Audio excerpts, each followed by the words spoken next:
2 BMTC ಬಸ್ಗಳಿಗೆ ಸಿಲುಕಿ ಅಪ್ಪಚ್ಚಿಯಾದ auto ಚಾಲಕ ಸೇರಿ ಇಬ್ಬರು ಬಲಿ. 2 ಬಿಎಂಟಿಸಿ ಬಸ್ಗಳಿಗೆ ಸಿಲುಕಿ ಆಟೋ ಅಪ್ಪಚ್ಚಿ ಆಗಿರುವಂತಹ ಪರಿಣಾಮ ಇಬ್ಬರು ಸ್ಥಳದಲ್ಲೇ ಸಾವನ್ನಪ್ಪಿರುವಂತಹ ಘಟನೆ ಬೆಂಗಳೂರು ನಗರದ ಬನಶಂಕರಿ ಸಂಚಾರಿ ಪೊಲೀಸ್ ಠಾಣೆಯ ಸೀತಾ ಸರ್ಕಲ್ ಬಳಿ ನಡೆದಿದೆ.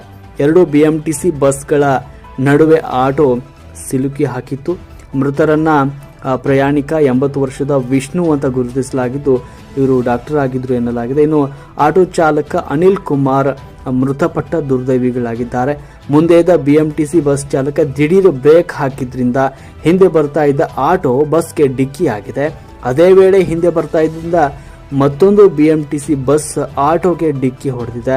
ಪರಿಣಾಮವಾಗಿ 2 ಬಸ್ಗಳ ನಡುವೆ ಆಟೋ ಸಿಲುಕಿಕೊಂಡು ಅಪ್ಪಚ್ಚಿಯಾಗಿ ಚಾಲಕ ಹಾಗೂ ಪ್ರಯಾಣಿಕ ಮೃತಪಟ್ಟಿದ್ದಾರೆ. ಡಾಕ್ಟರ್ ವಿಷ್ಣು ಅವರು ಗುರುವಾರ ತಮ್ಮ ಬರ್ತ್ಡೇಯನ್ನು ಆಚರಿಸಿಕೊಂಡಿದ್ರು. ತಂದೆಯ ಬರ್ತ್ಡೇಗಾಗಿ ವಿದೇಶದಿಂದ ಬಂದಿದ್ದ ಮಗ ಗುರುವಾರ ಅವರು ವಾಪಸ್ ತೆರಳುತ್ತಾ ಇದ್ರು. ಆದರೆ ಮಗ ವಿದೇಶಕ್ಕೆ ಹೋಗಿ ತಲುಪುವ ಮುನ್ನ ತಂದೆ ಮೃತಪಟ್ಟಿದ್ದಾರೆ. ಇಂದು ಆಟೋದಲ್ಲಿ ವಿಷ್ಣು ತೆರಳುತ್ತಾ ಇದ್ರು. ಈ ವೇಳೆ ಬಿಎಂಟಿಸಿ ಬಸ್ ಹಿಂದಿನಿಂದ ಡಿಕ್ಕಿ ಹೊಡೆದ ಪರಿಣಾಮ ಈ ಒಂದು ಅವಘಡ ಸಂಭವಿಸಿದೆ. ಇನ್ನು ಸುದ್ದಿ ತಿಳಿತಾ ಇದ್ದಂತೆ ಪೊಲೀಸರು ಸ್ಥಳಕ್ಕೆ ದೌಡಾಯಿಸಿ ಪರಿಶೀಲನೆ ನಡೆಸಿದ್ದಾರೆ. ಆಟೋದಲ್ಲಿ ಸಿಲುಕಿಕೊಂಡಿದ್ದ ಇಬ್ಬರ ಮೃತದೇಹಗಳನ್ನು ಆಸ್ಪತ್ರೆಗೆ ರವಾನಿಸಿದ್ದಾರೆ. ಈ ಸಂಬಂಧ ಪ್ರಕರಣ ದಾಖಲಿಸಿಕೊಂಡಿರುವ ಬನಶಂಕರಿ ಸಂಚಾರಿ ಪೊಲೀಸರು ಬಿಎಂಟಿಸಿ ಬಸ್ ಜಪ್ತಿ ಮಾಡಿ ಚಾಲಕನನ್ನ ವಶಕ್ಕೆ ಪಡೆದುಕೊಂಡು ಮುಂದಿನ ಕ್ರಮವನ್ನು ಕೈಗೊಂಡಿದ್ದಾರೆ.